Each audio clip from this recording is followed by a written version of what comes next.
Hey guys, I wanted to share a few lessons that I've learned when it comes to choosing a homestead property. Lesson number 1, the elements. You find an area that you absolutely love. You're going to be so excited to look at properties. One thing I want to encourage you is know the elements that you're dealing with. Wind, rain, snow, and sun. Number 1, wind.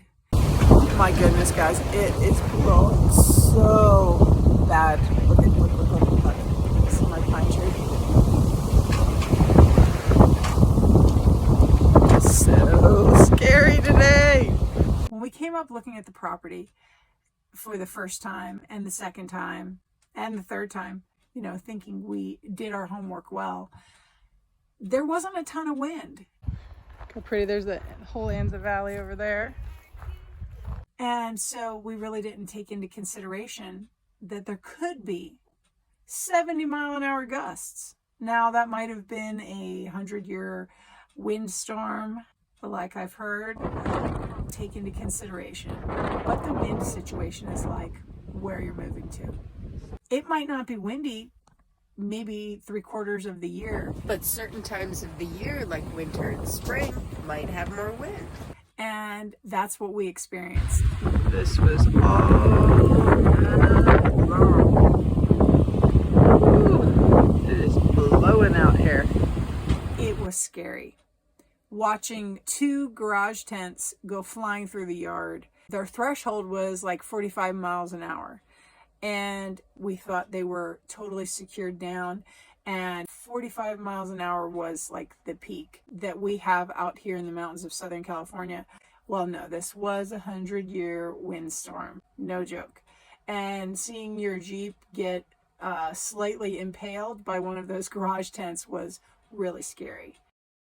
Number 2, rain.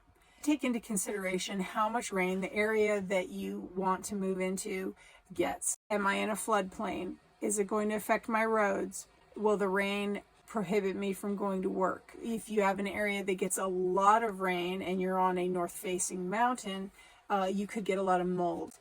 Now, like I said, this was a 100-year storm season, I guess, that we had, where the amount of rain we got, actually we couldn't get off the mountain because the roads were super muddy. If you live somewhere that doesn't get a lot of rain, am I going to need to make sure that I have a backup water tank because we won't have any rain? These were all things to consider. Number 3, snow. Snow's coming our way. It's coming down. It's going to be like blizzardy.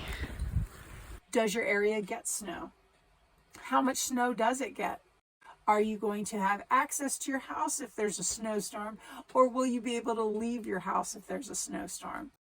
Are you going to need to have the right kind of vehicle to be able to handle the snow? Are you going to need to have certain tires for handling that snow? All factors to consider. And number 4, the sun. How much sun is too much or too little sun? Are you on the sunny side of the mountain, or are you on the shaded side of the mountain? Are you on the south facing, or are you on the north facing?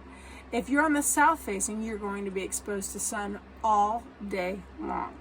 If you're on the north side, you're going to have a lot of shadow and you might not get enough sun. So for me as a gardener, a south facing mountain is a beautiful thing because I know that my plants are going to get sun all day long.